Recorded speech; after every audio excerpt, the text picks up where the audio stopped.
Faszination Hausboot. Kaum eine andere Wohnform ist so vielfältig wie das Leben auf schwankenden Planken. Ein Spielfeld für Individualisten. Für mich ist es Freiheit. Ne? Also was ist mehr Freiheit als ein Boot? Was meinst du, was ich mit dem Kabel gemacht habe? Ich habe es einfach oben abgeknipst. Wer hier drinnen telefoniert, der sollte nicht mit so einem Boot fahren. Hausbootbesitzer sind entspannt und erfinderisch. Jetzt ist es die Küche und jetzt ist das Büro. Die große Freiheit auf dem Wasser.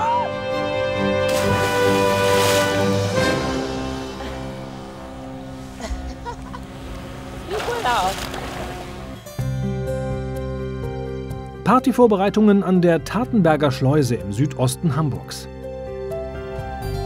Jack Russell-Hündin Carla freut sich schon, ebenso wie Herrchen Patrick Voss. 2006 ließ Patrick Voss das Hausboot nach einem Prototypen anfertigen. Damals kaufte er das Boot noch gemeinsam mit seiner Noch-Ehefrau Katharina. Seit der Trennung Anfang 2016 teilt er sich die knapp 100 Quadratmeter allein mit Hündin Carla. Sein schwimmendes Reich hat so manche Besonderheit zu bieten. So, hier haben wir unser Schlafzimmer, gemütliches Bett. Ist natürlich ganz toll, wenn das Boot sich bewegt. Schläft man natürlich wie in Abrahams Schoß. Der besondere Clou ist hier, wir haben hier einen begehbaren Kleiderschrank, wo wir hier die ganzen Sachen aufbewahren können. Hier hinten geht noch ein weiterer Raum, da haben wir noch Regale, wo wir noch überall noch Schuhe und alles Mögliche aufbewahren können. Eine gute Art und Weise, noch an Bord ein bisschen Platz zu sparen. Ist natürlich doof, wenn einer drin liegt und man morgens vergessen hat, die Socken rauszuholen. Ich bin auch schon mal da durchgeklettert morgens, um denjenigen nicht zu wecken, aber man sollte sich schon die Sachen abends vorher zurechtlegen. So.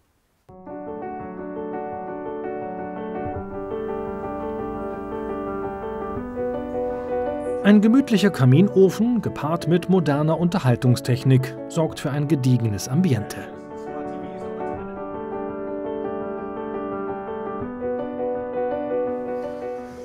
So, das ist unser Wohnzimmer. Wie ihr seht, Kamin hier. Hier liegt überall Fußbodenheizung. Hier unten sind noch Bodenluken für Versorgung und all möglichen anderen Kram. Noch Stauraum. Da habe ich ein Bier stehen, damit ich mich nicht bücken muss, damit man nicht immer dauernd runterklettern muss. Ja, unsere Couch hier, haben wir noch Stereoanlage, 3 verschiedene Receiver, geht über das ganze Boot, überall Lautsprecher, Apple TV und so einen ganzen anderen Schnickschnack, Fernseher, DVDs, alles was man so braucht. Hier in der Couch ist noch ein Körperschallwandler drin. Also da wird dieses Ding, was da unten drauf ist, schickt die Bässe über die Couch. Du hörst es nicht, sondern bemerkst es nur am Po. Okay. Also das ist eigentlich ein relativ ausgefuchstes Entertainment-System. Ich kann auch WLAN, ich habe auch einen eigenen WLAN-Kreis hier. Kann auch im Schlafzimmer oder in der Küche, nicht in der Küche, im Bad separat WLAN steuern und können halt über Telefon und all sowas auch den Fernseher und die Musik steuern. Auch volle Surround-Anlage, alles dabei. Die Akustik ist richtig gut, weil wir schallentkoppelt sind. Also wir sind ja auch quasi wie eine Box letztendlich. Also wir wirken wie ein großer Lautsprecher. Also die Akustik ist wirklich sehr, sehr gut hier an Bord. Und ja, dadurch, dass wir im Wasser liegen, geht kein Schall verloren quasi, sondern bleibt hier alles an Bord. Also ist sehr schön. Sehr schön. Auf den ersten Blick wirkt die Küche wie jede andere an Land. Doch auch hier gibt es Besonderheiten, die sie von Festlandsküchen unterscheidet.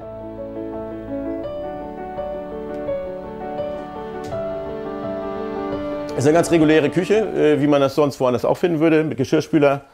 Kochen tun wir über Gas, um logischerweise Strom zu sparen, wenn wir von Land weg sind. Der Backofen funktioniert tatsächlich über Strom. Das heißt, kein Kuchen backen, wenn wir auf dem Wasser sind. Carlas Lieblingsplatz ist direkt am Wasser. Herrchen Patrick mag aber noch andere Flüssigkeiten. Patricks Hausboot heißt Oasis. Der Name ist Programm. An Bord entspannt der Freizeitskipper. Maritime Dekoration versteht sich von selbst. Ein großes Plus ist der weite Horizont und der Freizeitwert des Wassers. So, das ist eigentlich mein Lieblingsort hier, das ist der Wintergarten. Das ist eigentlich der, wie ich finde, der schönste Teil des Schiffes. Hier komme ich hin, wenn ich Feierabend habe und setze mich erstmal hin. Wir haben hier unten unter dieser Klappe liegt der Motor. Diese ganzen Scheiben können wir alle aufmachen, bis auf 3 Segmente. Können wir umklappen. Wenn wir jetzt hier diese Kiste wegschieben, haben wir jetzt hier unten noch eine Badeleiter, dass wir also nicht hochklettern müssen am Boot, sondern wir können eigentlich direkt vom Wasser, vom Schwimmen, eigentlich direkt wieder an Bord gehen. So, hier haben wir unser Schlauchboot liegen, da fahre ich gerne mal mit dem Hund abends noch mal eine Runde mit dem Schlauchboot durch den Hafen. Bierchen in die Hand, Zigarillo, ist für uns Lebensqualität. Das Boot ist komplett aus glasfaserverstärktem Kunststoff. Ne? Also wie wir hier sehen, das ist ein Ausschnitt. Erstmal Kunststoff, dann ich sag mal 3-4 cm Balsaholzkern und dann wieder den Kunststoff, was das unheimlich haltbar macht, weil es auch so eine Wabentechnik ist, was den Kunststoff sehr haltbar macht. Und das Balsaholz bringt den enormen Dämmwert. Es wurde hier oben in der Halle gebaut, da hat der Hafenmeister die Halle freigeräumt, dann wurden die Segmente hierher verschifft und dann sind die Monteure gekommen und haben das da tatsächlich dann zusammengebaut und es wurde dann zuerst haben sie es versucht hier zu Wasser zu lassen, aber weil der Kran hat es nicht geschafft, das vorne an der Dockanlage reinzubringen und es wurde letztendlich nachher da hinten an der Werft, da wo auch diese König der Löwen-Fähren gewartet und ins Wasser gelassen werden, da wurde es dann zu Wasser gelassen, also mussten wir es dann nachher durch die Schleuse herfahren.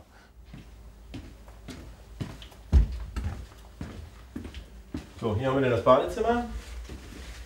Nicht kleiner als bei manchen Leuten zu Hause auch. Nostalgie trifft Moderne. Es ist ganz normal, wie man es zu Hause auch hat, ganz normal laufendes Wasser. Die Toilette ist eine ganz normale Spültoilette. Keine Bordtoilette mit Chemie oder irgend so ein Blödsinn, sondern richtig was Vernünftiges, wo man auch mal sich draufsetzen kann. Also meine Frau wollte gerne eine Badewanne und wir fanden es auch relativ witzig. Man kann ja auch hier die Plissés runter machen. Wir fanden es witzig, wenn man während der Fahrt vielleicht auch mal ein Bad nehmen könnte. So, hier haben wir extra große Dusche. Ja, haben wir noch hier ein kleines Bullauge, ist von draußen verdunkelt, dass man jetzt auch beim Duschen nicht unbedingt zugucken kann. Aber beim Duschen kann man halt schön rausgucken. Das ist eine sehr schöne, wenn man morgens duscht, ist das ein herrliches Bild halt. Ne? Von Hamburg in die Hauptstadt der Hausbootszene. Amsterdam.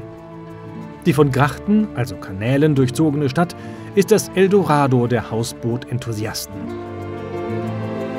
Mark und Carla Paping haben das Leben auf dem Boot für sich entdeckt.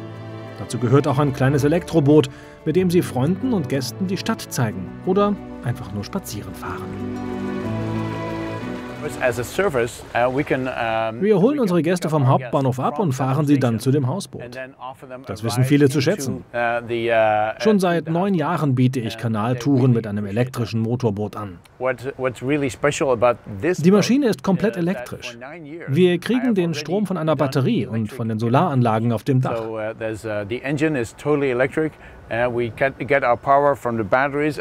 Es ist entspannend, ruhig und emissionsarm.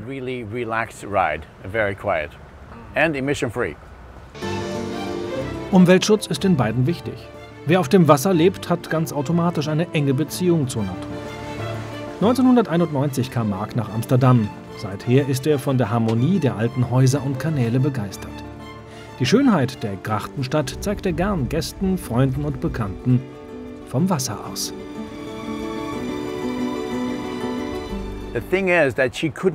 Meine Frau hatte damals Probleme mit dem Gehen, weshalb sie in einem Rollstuhl saß.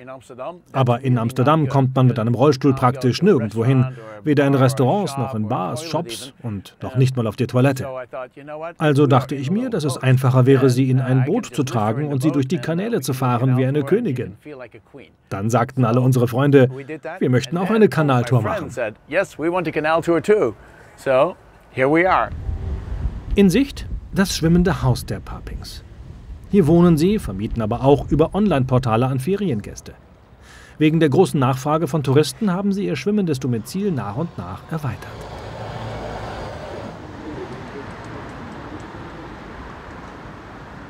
Für Erweiterungen gibt es kaum Auflagen, nur schwimmfähig muss das Ensemble am Ende immer noch sein. Das Besondere an diesem Hausboot ist, dass es eigentlich aus 3 Booten besteht. Hier ist der Übergang von einem zum nächsten. Und hier ist ein weiterer Übergang. Früher war das ein sehr kleines Boot und wir haben einfach noch eins und noch eins angebaut und schließlich noch das obere Geschoss hinzugefügt. Jetzt ist es ein schön großes Hausboot. And we also added the floor at the top, so now it's a really nice big houseboat. Heute gibt es 3 Schlafzimmer an Bord und im Oberdeck lebt eine Mieterin. Zum Zentrum Amsterdams ist es nur 1 Kilometer. Beheizt wird das schwimmende Haus mit Holz. Das Wasser vermittelt Ruhe. Die Inneneinrichtung ist entsprechend unaufgeregt.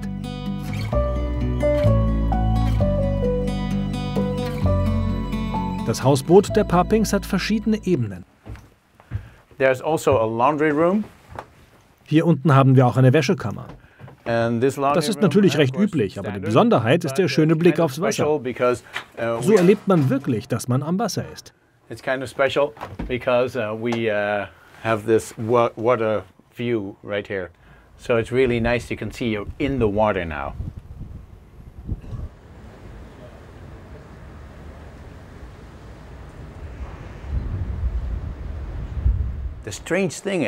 Bevor wir auf ein Hausboot zogen, war ich nicht wirklich ein umweltbewusster Mensch. Aber wenn man auf einem Hausboot wohnt, dann ist man der Natur viel näher. Man erlebt richtig, wie sich die Jahreszeiten ändern. Man sieht Schwäne und andere Tiere im Wasser, was dazu führt, dass man viel bewusster durch die Stadt geht und sie sauber halten will.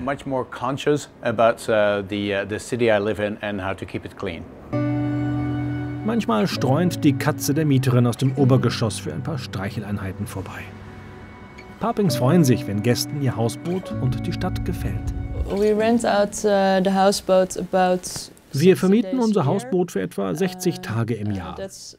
Die meisten Gäste kommen von außerhalb, wie zum Beispiel Deutschland, Amerika oder Großbritannien. The people who come here are mostly people from outside of the country. We have a few Ab und zu kommen auch ein paar niederländische Besucher, aber höchstens 4 im Jahr. Most of the people who come here are from Germany, United States, the UK. Aber wenn die Gäste ankommen, dann verlieben sie sich sofort in die Stadt und wollen hier wohnen. Das ist wahr. Amsterdam ist eine dieser Städte, die man besucht, nur um dann direkt den nächsten Besuch zu planen. Rund 840.000 Einwohner leben in der niederländischen Hauptstadt, die mit der direkten Umgebung sogar auf 2,4 Millionen Menschen kommt. Hier, wie in vielen Großstädten, ist Wohnraum knapp geworden. Eine ähnliche Knappheit führte dazu, dass Hausboote in Amsterdam vor Jahrzehnten populär wurden. Nach dem Zweiten Weltkrieg herrschte im gesamten Land große Wohnraumknappheit und die Menschen lebten dort, wo es überhaupt noch möglich war. Dann fand jemand eine Gesetzeslücke. Skipper durften überall im Land auf den nächsten Job warten. Das rechtliche Schlupfloch war, dass jeder sich selbst als Skipper bezeichnen kann. And the loophole is that anyone can call themselves a skipper. Jeder kann also theoretisch ein Boot kaufen, es nach Amsterdam bringen und behaupten, er warte auf den nächsten Job. Natürlich verhinderte die Stadt dieses Vorhaben bald, aber das war die Geburtsstunde der Idee, dass es cool ist, auf einem Hausboot zu wohnen. Man lebt direkt am Wasser. Man erlebt den Jahreszeitenwechsel, deshalb verstehe ich, warum jeder gerne auf einem Hausboot leben möchte.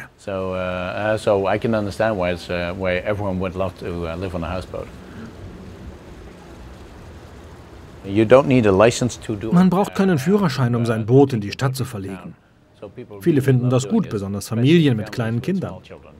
Es ist außerdem viel sicherer mit einem Boot als mit einem Fahrrad. Die Fahrradfahrer fahren hier wie verrückt. To take the boat into town than to take the bicycles into town, because I don't know if you've realized, but the bicyclists here drive like crazy. Vom quirligen Amsterdam in den ländlichen Hamburger Osten. Patrick Voss bereitet sein Hausboot Oasis für eine kleine spontane Party auf dem Wasser vor. Dazu hat er sich mit Freunden und seiner Frau verabredet. Da das Wetter hier in Norddeutschland nicht immer so freundlich ist wie heute, hat Patrick Vorsichtsmaßnahmen ergriffen.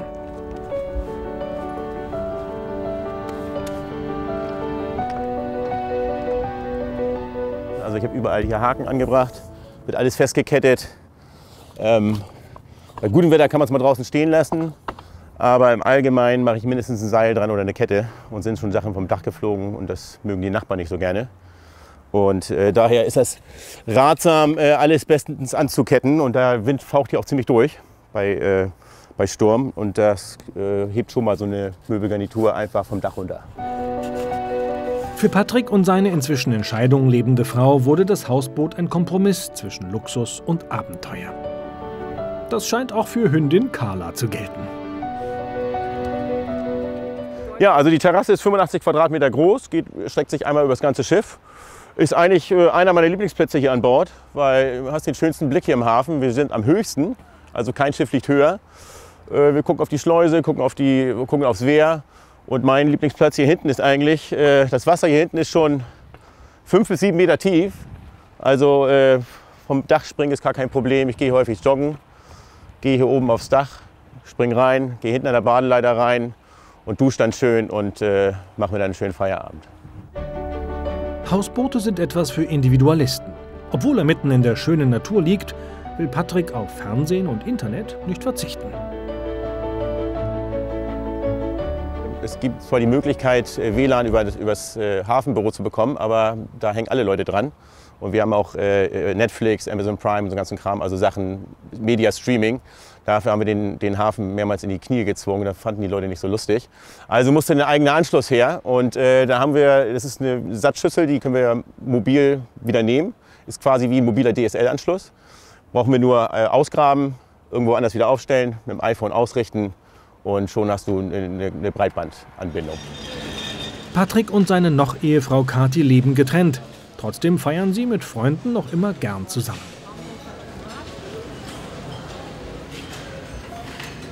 Wie viele Leute sind denn hier nochmal? 10, 12. Der Einkauf für das Hausboot ist schweißtreibend. Also man plant schon über 2 Tage, was man einkauft, weil der Weg jetzt vom Parkplatz zum Schiff gerade im Winter doch ein bisschen länger ist und das verändert sich schon so ein bisschen. Und man muss halt doch wirklich dann immer ins Auto steigen und zum Supermarkt fahren. Und es ist jetzt nicht wie in der Stadt, wo man einmal quasi kurz aus der Tür geht und ja, in 200 Metern da ist. Also man überlegt sich das schon, auf jeden Fall. Für mich eigentlich nicht. Ich kaufe nach der Arbeit ein und mache das auf dem Weg. Und so viel kaufe ich auch nicht ein. Ich koche nicht viel, ich kann kaum kochen. Das meiste kommt aus der Tiefkühle. Naja, da sind Männer und Frauen wahrscheinlich ein bisschen unterschiedlich. Ja, das ist wohl so. Über all die Sportboote im Hafen ragen die Hausboote deutlich heraus. Den Traum vom Leben auf dem Wasser träumen viele. Doch selbst in Hamburg ist das nur sehr eingeschränkt möglich. Die Motivation, auf ein Hausboot zu gehen, ist aber bei fast allen gleich. Für mich ist es Freiheit. Also was ist mehr Freiheit als ein Boot? Ich kann es einfach ablegen und habe alles dabei. Ich habe eine Küche, ich kann rausfahren, habe eine Küche, eine Dusche, meine Klamotten, alles. Ja, das stimmt. Gerade wenn man in einer Stadt wie Hamburg aufgewachsen ist, wo man ja mal sagt, das ist das Tor zur Welt. Also wenn man mal am Hamburger Hafen gestanden hat, dann sieht man das. Und das ist wirklich so. Also man könnte ja jederzeit ablegen und irgendwo anders hin. Das ist ja so ein bisschen diese hanseatische Geschichte, dass früher die Matrosen auf die Bananendampfer aufgestiegen sind und einfach in die Welt gesegelt sind. Und das hat, glaube ich, so ein bisschen so einen idealistischen Wert davon. Neben den schönen Momenten, die so ein Hausboot bietet, gibt es aber auch ein paar Nachteile, über die sich Hausbootinteressenten im Klaren sein müssen.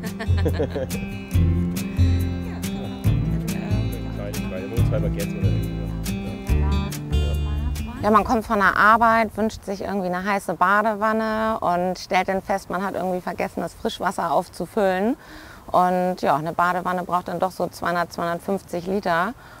Und dann würde es schon ganz schön knapp werden. Ja gut, und dann kann man natürlich sich nur mal kurz heiß abduschen. Also das ist natürlich schon anders als in der Wohnung. Und wenn dann natürlich gerade vielleicht auch im Winter Eis und Schnee liegt und dann muss man erstmal irgendwie den Schlauch wiederholen und der Mann ist vielleicht dann gerade nicht da, dann muss man als Frau alleine ran oder man muss auf solche Dinge in solchen Momenten dann halt verzichten. Das ist natürlich schon ein Nachteil. Dafür ist Patrick mit seinem Hausboot Oasis mobil. Hilfe beim Ablegen ist immer willkommen. Oh Patrick, soll ich dir helfen? Moin von, ja, super, klasse, machst du? Ablegen? Ja. Ja, super. Okay, geht los. Mach dich hinten los und Ja. dann, das wäre Chico. Erstmal diese hier. Ja. Geht? Ja. Letzte Vorbereitungen, bevor es wirklich losgeht. Ich muss eben noch mal den anderen Hund holen, damit er uns hier nicht an Bord pinkelt. Zwar sind die Hunde Carla und Lilly seefest, aber einmal an Bord ist eben kein Baum oder Strauch mehr in der Nähe. Ja, nun komm. Alle mal an Bord.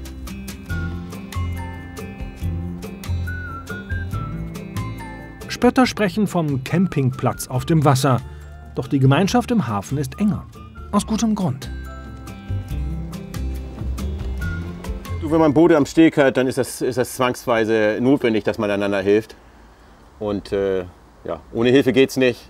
Wer hier alleine sein eigenes Bier versucht zu brauen, der wird wahrscheinlich kläglich scheitern. Also es ist schon wichtig, dass man gute Freunde im Hafen hat, die einem helfen. Manfred ist so ein guter Freund. Mit seiner helfenden Hand gleitet die Oasis sanft aus ihrer Parkposition. Ähnlich wasserreich wie Hamburg ist auch die Gegend um Berlin. Eines der vielen Gewässer der Metropolregion ist der Scharmützelsee, südöstlich der Hauptstadt, wohin es schon zu DDR-Zeiten gestresste Berliner auf der Suche nach Erholung zog. Eine echte Skurrilität, ein Fachwerkhaus mit Schilfdach, ist in Bad Saarow zu bewundern. Geplant und gebaut hat das Fachwerkhaus der Ingenieur und Immobilienmakler Harald Busse. Die Besonderheit, es schwimmt. Das insgesamt 12 Tonnen schwere Haus liegt auf 2 Aluminiumpontons und kann mit Hilfe eines 50 PS Motors sogar fahren. Rund 200 Tage im Jahr verbringt der Holz- und Fachwerk-Fan in seinem schwimmenden Haus. Wasser beruhigt unwahrscheinlich. Du kannst es so zum Runterfahren benutzen, zum Entschleunigen benutzen. Ich brauche nur in die Nähe vom Wässerchen hinkommen, ob es jetzt der Scharmützelsee ist oder ein Bach oder ein Fluss sogar. Es entschleunigt und das ist so eine innere Ruhe, ich sag mal, wo ich so fast richtig abschalten kann. Das ist es eben. Ja. Der Ingenieur hat in seinem Berufsleben viele Häuser gebaut. Ein schwimmendes Haus war aber auch für ihn eine Premiere. Alle Bekannten rieten ihm davon ab. Zu kompliziert, war die einhellige Meinung. Doch Harald Busse setzte sich über alle Bedenken hinweg. Ein Abenteuer. Normalerweise fängt man ja ein Haus an den Fundamenten zu bauen, dann kommt der Keller rauf, dann kommt das Erdgeschoss, dann kommt das Dach irgendwann rauf. Das ging hier nicht ganz so in der Reihenfolge. Die Abfolge war so, am 10. April kamen die ersten Platten, dann kam das Holz. Jetzt hatte ich den Bauplatz aber nicht so für unendlich lange Zeit. Also mussten wir das Haus bauen, parallel dazu die Pontons anfertigen und dann am 15.06. war genau beide zusammenfügen. Also sprich, das Haus ist in einem Stück gebaut worden, die Pontons sind gebaut worden, das Dach ist auf das Haus hochgekommen und dann kam ein großer Kran und hat das Haus auf die Pontons aufgestellt. Das wurde alles vorher genau justiert, wurde das Haus aufgestellt, verschraubt und genau eine Woche später kam der Kran wieder und hat das gesamte Boot ins Wasser geschmissen. Der Kran wäre beinahe versackt, weil er nicht geahnt hat, dass das Ding leer ohne allen 10 Tonnen wiegt. Da hätte ich ihm sagen können, wenn du so ein Ding baust, musst du alles berechnen. Da sind ungefähr 100 Kilo Edelstahlschrauben drin. Daran denkt kein Mensch. Du denkst, das war doch nur eine Handvoll Schrauben. Wenn du alle Lieferscheine zusammennimmst und guckst drin, waren das genau 100 Kilo. Ja? Und die Fenster sind unwahrscheinlich schwer. Das ist ja Isoglasfenster und das Holz ist schon schwer. Du musst das schon alles berechnen und dann zusammenaddieren, dass du nicht erheblich über dein Gewicht kommst. Nach 4 Monaten Planung und 10 Wochen Bauzeit war der Vagabund fertig. Veranschlagt hatte Harald Busse für den Bau 70.000 €. Am Ende wurden es 130.000. Bereut hat er es nicht. Und das ist somit das schönste Plätzchen auf dem ganzen Schiff. Mal so auszuruhen, Tür aufzulassen, den See anzugucken, so mal alles so über sich so ergehen lassen. So. Das ist schon ein ganz, ganz, ganz feines Plätzchen. Das Besondere versteckt sich an Bord des Vagabunds oft im scheinbar Gewöhnlichen. Tja, wenn wir hier reingucken, dann sehen wir lediglich ein Bad, so wie das andere Leute zu Hause auch haben. Aber das ist ganz, ganz anders. Die meisten Boote, die ich kenne und die ihr vielleicht kennt, die haben kein Wasser an Bord. Und noch weniger haben warmes Wasser an Bord. Und noch weniger haben eine Wellnessdusche an Bord. Die Rückenmassage, das ist schon klar, das ist ja fast in jeder Dusche drin. Dann haben wir unten nochmal eine Fußmassage, da sind so eine Rubbelrollen dran. Aber das Wichtigste sehen wir oben in der Mitte, diese Computertastatur, diese Fernbedienungstastatur. Da kann man eben die Temperatur einstellen und sonst was alles.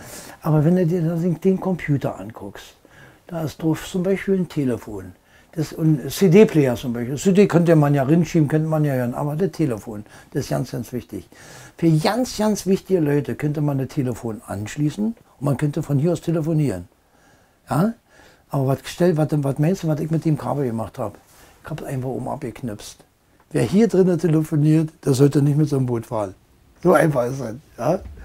Aber nicht weniger wichtig. Hier nächtigt der Kapitän. Und zwar in einer Seelenruhe. Ich muss mir auch einen Wecker stellen, der bimmelt ja nicht um 6 oder um 7 oder um 8, sondern so um 10. Ja? Du wachst einfach nicht mehr auf. Du legst dich abends ins Bett, bist so halb tot vom Luft und alles, was du so hast. Und hast zu tun, dass du frühmorgens wieder wach wirst.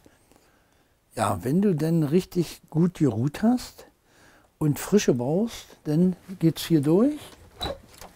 Entweder mit Schwung von hier aus oder noch einen Schritt weiter und dann mit Schwung ins Wasser. Zurück in Amsterdam. Die mehr als 2500 Hausboote machen einen Teil des Charmes der Stadt aus und sie sind ein Anziehungspunkt für Touristen. Vor allem die traditionellen Hausboote erobern die Herzen der Urlauber im Sturm.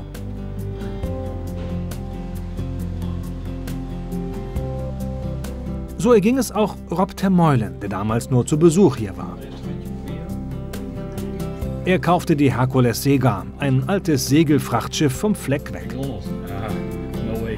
Auch seine Frau zögerte nicht.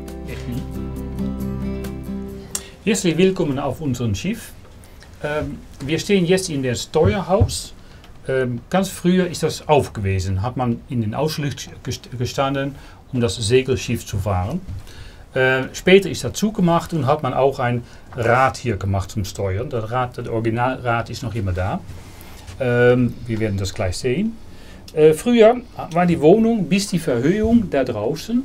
Da hat man gewohnt mit einem Ehepaar und 2, 4, 6 Kinder. Ist ganz, ganz, ganz eng gewesen, aber man hat das gemacht.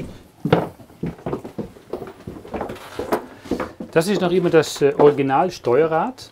Und hier war die Wohnung bis hier, war ganz, ganz eng, war die Wohnung die Familien. Und wenn man hier reingeht,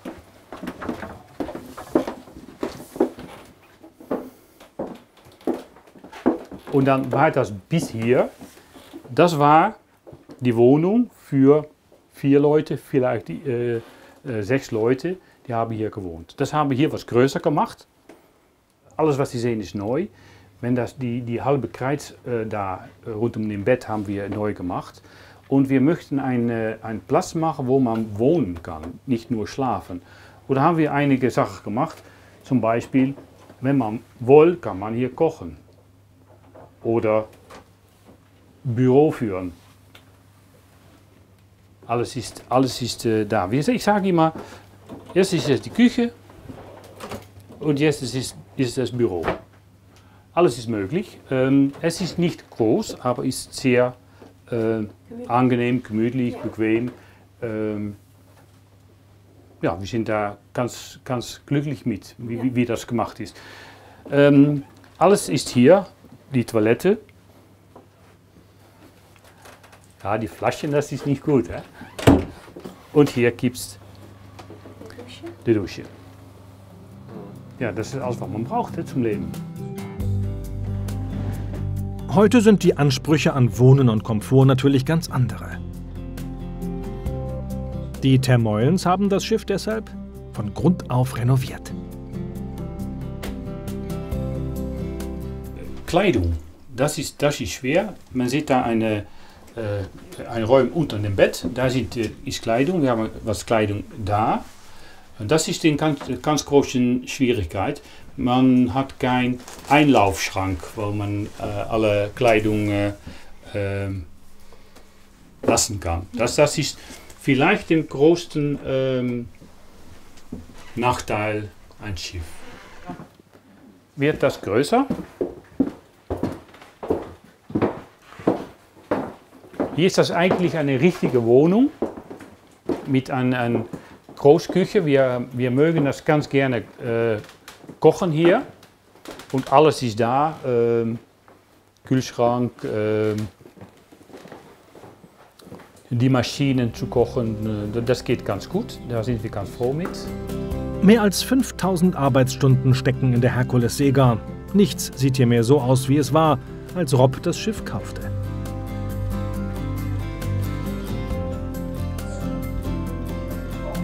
So gibt es statt Öfen eine Zentralheizung und aus einem Teil des Laderaums wurde ein Gästezimmer. Wenn wir das Schiff kauften, war das hier geschlossen. Das war für die Sicherheit. Wenn man ein Loch da hat, dann bleibt das Wasser vorne. Dus haben wir das aufgemacht. Wir haben das Bett drin gemacht. Haben wir wieder die Holze Halbkreis haben wir hier gemacht. Mit 5 Leuten ein halbes Jahr gearbeitet. 40 Stunden pro Woche. Was ich selber nicht kann, ist die, wir nennen das Plastering. Ja. Mit Anstreichen, alle anderen Sachen haben wir selber gemacht. Wir sind da ganz stolz mit. Wir wollten einen Platz machen zu leben mit Luxus, bequem, mit Zentralheizung, dass es schön warm ist und Internet und Fernsehen wie eine normale Wohnung. Auch die Küche entspricht allen modernen Anforderungen. Rob ist froh darüber, dass seine Frau ihn nie gebremst hat. Schon da. Ja, sie ist ein bisschen verrückt. Sie hat ein eigenes Geschäft und wenn ich Pläne mache, dann macht sie immer mit. Abenteuer. Gehst du mit? Ja, ja, sagt sie dann. Ja. Ohne zu fragen, wo zu gehen. Und vielleicht braucht man das ein bisschen, um auf einem Boot zu leben. Ja. Bestimmt die richtige Entscheidung. Wir bleiben hier noch, ich glaube, ganz lange. Ja. Nein, keine Frage, keine Unsicherheit. Nein, das geht ganz gut. Nein, also jeden Tag fühlt wie Ferien, um hier zu sein. Wir haben immer Ferien. Haben Sie das auch zu Hause? So klingt das Glück der Hausbootbesitzer. Im brandenburgischen Bad Saro dümpelt die 11 Meter lange und 4,60 Meter breite Vagabund vor sich hin. Ja, das ist die wichtigste vom ganzen Boot. Der Führerstand. Hier sieht man eine ganze Menge Elektrikerne, davon ist auch kein Schalter umsonst. Die haben alle eine gewisse Bewandtnis. Außenbeleuchtung, das hat jedes Boot, vorne, also hinten. Dann haben wir hier nochmal den Schalter für den Fernseher mit drauf gebracht. Und hier haben wir die verschiedensten Pumpen. Die Pontons unten haben Fluttanks, 2 Stück. So, da kommt das Wasser durch eigenen Druck rein in den Behälter, aber das muss auch wieder raus. Zum einen, dass sich das Boot ausgleicht und zum zweiten auch, wenn ich mal wirklich unter eine Brücke durch müsste das Schiff 25 cm absenken, dann mache ich eben alle 4 flutig die 4 Tanks, dann senkt er sie ab, ich fahre durch, pumpe ich ab, ist er wieder da. Dann gibt es hier unten noch eine kleine Luke, die ist nicht umsonst verschlossen, dass da kaum jemand rankommt. Hier sind so die Hauptschalter mit Verbot, aber wenn wir uns die linke Seite mal angucken, da steht dran auch hoch, da steht drin runter und das hat mit dem Dach zu tun. Jetzt ist das Haus 5,8 Meter hoch, die meisten Brücken in Deutschland sind aber nur 4 Meter hoch und da belegt durch. Also muss ich mein Dach zusammenfalten können, zusammenlegen können und dann fahre ich da eben auch durch. Und das mache ich von hier aus. Ja, das Dach ist nicht so schwer, ist ja ein Aluminiumdach. Dann ziehe ich erst mit dem mittelsten Teil die beiden Giebel ein. Und dann lege ich danach die beiden Seitenteile auf diese Giebel rauf. Dann bin ich bei 3,48 Meter und dann kann ich durch jede Brücke mit 4 Metern durchfahren.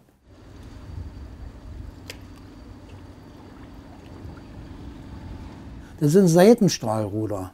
Die sind jetzt momentan noch nicht wieder neu installiert. Da habe ich jetzt so eine Vetus-Dinger drin, die haben knapp 4 PS. Und die schaffen hier in dem kleinen Hafenbecken das Boot auf die Stelle zu drehen. Auf seinen 40 Quadratmetern Wohnfläche fehlt es Harald Busse an fast nichts. denn er weiß sich einfach immer zu helfen. Ich habe eigentlich da drin einen Trinkwasseranschluss. Den habe ich immer einen 20-Liter-Kanister separat mit. Aber wenn ich mal nur einen Kaffee koche, dann reicht es so, wie ich es jetzt mache.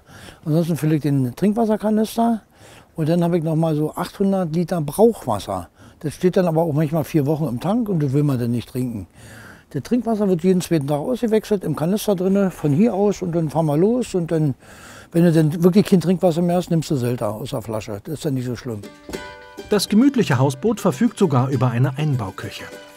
Für 450 € kutschiert Skipper Harald Busse Urlauber 7 Stunden lang über das Wasser. Selbst fahren dürfen die Gäste nicht. Mittlerweile hat der passionierte Gastgeber 5 weitere, kleinere Boote in der Vermietung. Ein großes Geschäft soll die Bootsvermietung aber nicht werden. Ruhe und Entspannung stehen für den Bootsliebhaber an erster Stelle. So, feinstes Käffchen mit Milch und Zucker. Milch ist ja völlig klar, ja? Dass man ein bisschen heller wird. Völlig klar. Aber jetzt kommt es. Zucker. Dass ich ein süßer Junge werde. Ich habe schon so viel Zucker genommen. Ich glaube, das wird nicht. Aufbruch zur Party auf der Elbe im Osten Hamburgs. Die Oasis ist zwar kein Supertanker, doch auch sie reagiert auf die Befehle ihres Kapitäns etwas träge. Wie bin ich da hinten im Heck? Besonders hier im Sportboothafen ist Umsicht gefragt.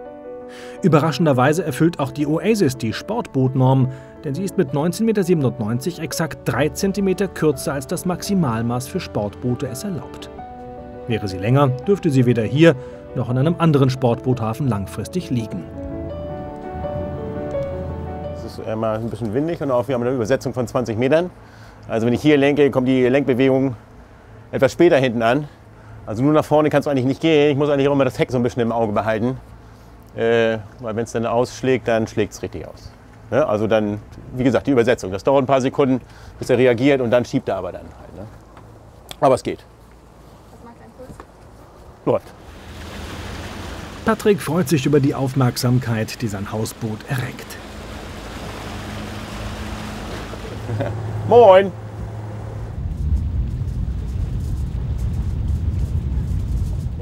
Es ist schon ein Haufen Auflauf, wenn wir losfahren. Es kommen schon Leute und machen Fotos nee, also es ist halt, sieht man nicht alltäglich. Es ist ein etwas besonderes Boot. Also das Interesse ist schon groß.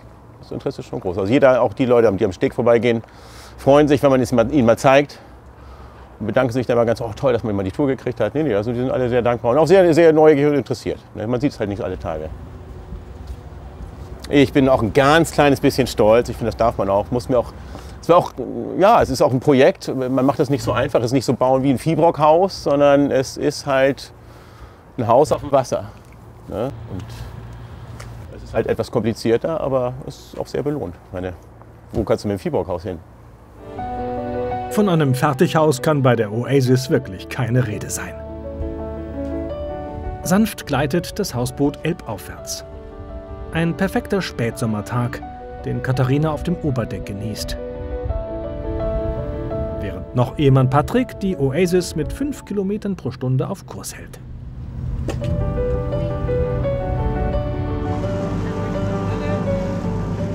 In der Ruhe liegt die Macht. Ne? Ich will nicht, dass die Teller aus dem Schrank fallen.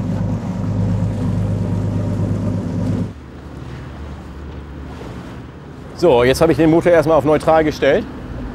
Jetzt warten wir, bis er rückwärts an uns ran rangiert, weil er das kleinere Boot ist, logischerweise besser rangieren kann. Und auch die manövrierfähiger ist, logisch. Und dann kommt er ran und dann ziehen wir uns fest und dann schmeißt er den Anker raus, fährt sich fest und dann sitzen wir.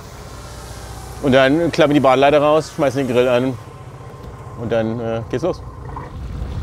Rendezvous in der Badebucht. Die Freunde mit dem Motorboot gehen längsseits. Als Paket verteut wollen beide Boote hier zusammen ankern. Während Kathi auf dem Oberdeck die Sonne genießt, versucht Manfred an die Oasis anzulegen, ohne Kratzer oder Beulen zu hinterlassen. Neutral? Ja, alles gut. Gut. will nicht lügen, dass das eine gewisse Anspannung in mir auslöst, klar. Ja, aber gut, wir müssen ja noch wieder rein. Ja, also, ist ja nicht vorbei. Nein, aber dafür lohnt sich das doch, oder? Ein bisschen Adrenalin hoch, oder? Finde ich schon. Ich finde schon. Auf dem Oberdeck will Patrick jetzt erst einmal entspannen und in Ruhe auf weitere Freunde warten.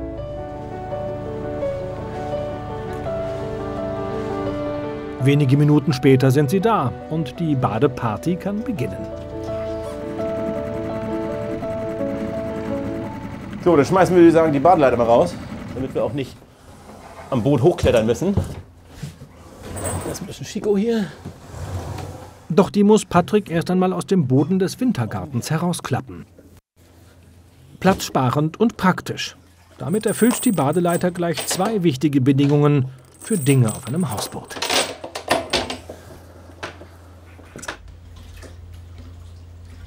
Und zwei kleine Löcher drin, sodass sie das Wasser kriegt und dann.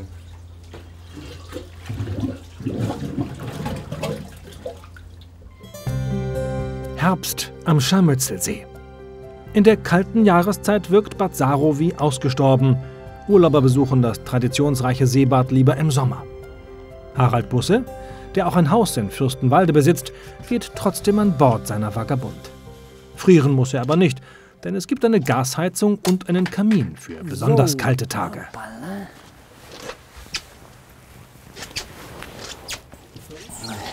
Sein Boot muss Busse deshalb nicht winterfest machen. Nur seine Geranien kommen im Herbst ins Warme.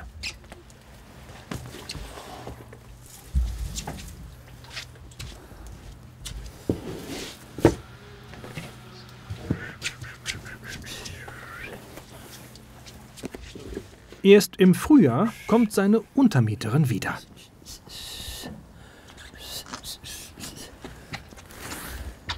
Das ist der Blumenkasten, wo immer die Ente drinnen brütet. Das sieht ja so kahl aus. Harald Busse liebt das Leben in der Natur. Deshalb hat auch Erna sein Herz im Sturm erobert. Sie leistet ihm auf dem Hausboot Gesellschaft.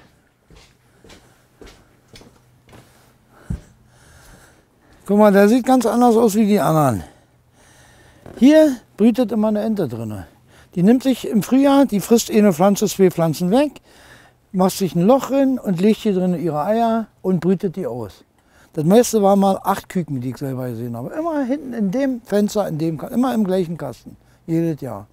Schon seit 2011, 12, 13, 4-mal hintereinander mindestens schon.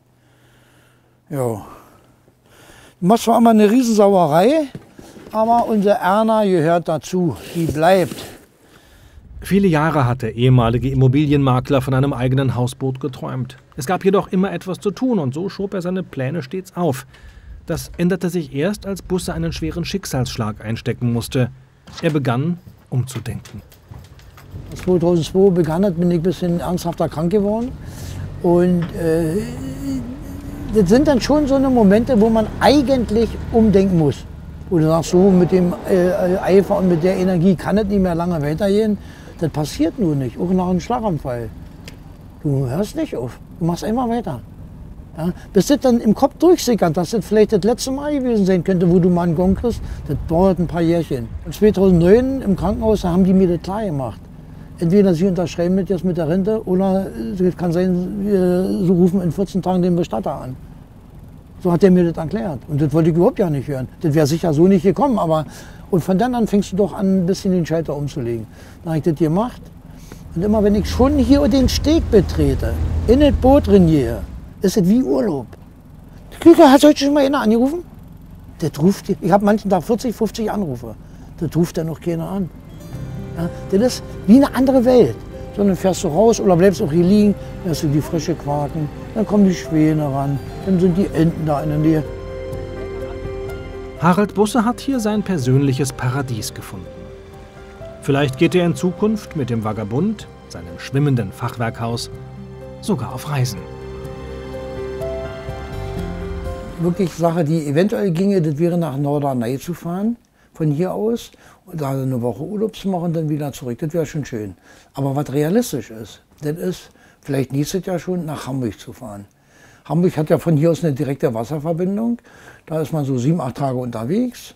so 10 Tage, wenn man sich ein bisschen Zeit nimmt, dann 1-2 Wochen in Hamburg bleiben und dann so 10-12 Tage wieder zurückfahren. Das ist realistisch und das ist auch möglich und das wäre auch im Rahmen drin, was man technisch kann. Ja, technisch hängt ja auch damit zusammen, wo kriegen wir den Sprit her für die Fahrt und kann ich hier noch bunkern, kann ich hier noch mitnehmen. Das werde ich wohl vermutlich maximal übernächstes Jahr machen. Jetzt aber genießt der Brandenburger einfach mal sein Leben am Scharmützelsee. Für ihn sind die Stunden auf dem Vagabund vor allem eines: pures Glück. Auf der Dove-Elbe bei Hamburg trudeln die Gäste zur Hausbootparty nach und nach ein. Jo. Dann würde ich sagen, schmeißen wir mal den Grill an. Habt ihr alle Hunger? Ja, ne? Oder? Dann würde ich auch sagen. So liebt es Patrick. Sonne, Freunde und einen guten Grill an Bord. Jo, läuft. Wunderbar. So, jetzt warten wir ein paar Minuten, bis er heiß ist. Und in der Zeit, glaube ich, kann ich schon mal das Fleisch vorbereiten. Scheiße! Gut. Warte kurz, ich muss kurz ein Bild. Herrlich. Sieht gut aus. Ist warm? Warm, aber das ist frisch. Na gut, dann muss ich wohl trotzdem springen, oder?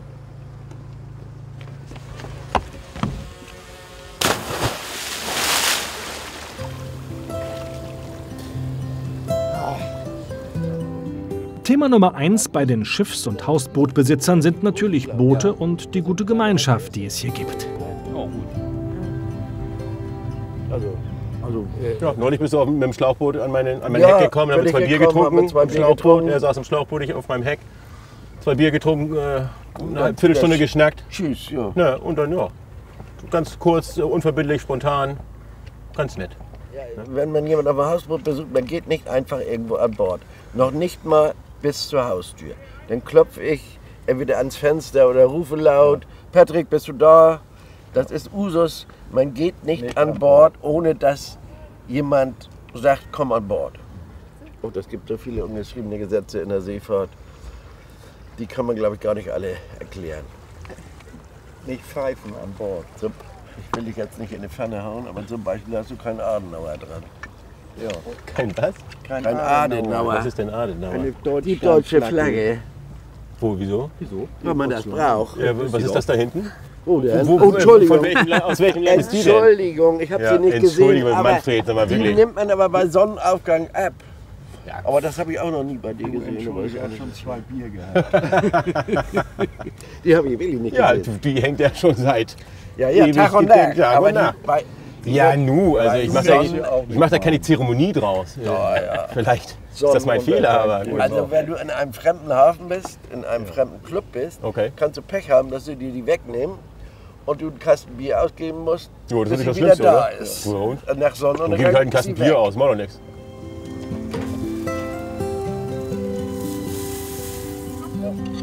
Was möchtest du? Ein perfekter Spätsommerabend auf dem Hausboot Oasis. Noch jemand Pudel?